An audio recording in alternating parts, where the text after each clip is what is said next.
চাষাকে আমি বললো আমি 4 ঘন্টা পরীক্ষা দিচ্ছিলাম, আমি চাষাকে বললো পেয়েছি তারা ছিল। তো পরে আমি আমাকে ফোন বললো যে আমি তোকে দেবদাস ছবি দিতে চাচ্ছি, তুই কি করতে চাচ্ছিস?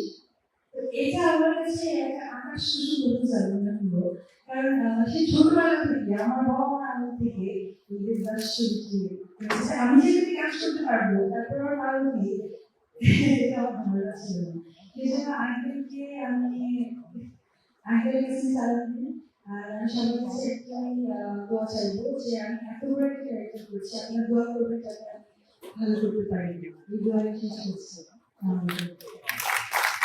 সম্মানিত সুধী, সম্মানিত দর্শক, নাম ভূমিকায় দেবদাস শাকিব খান।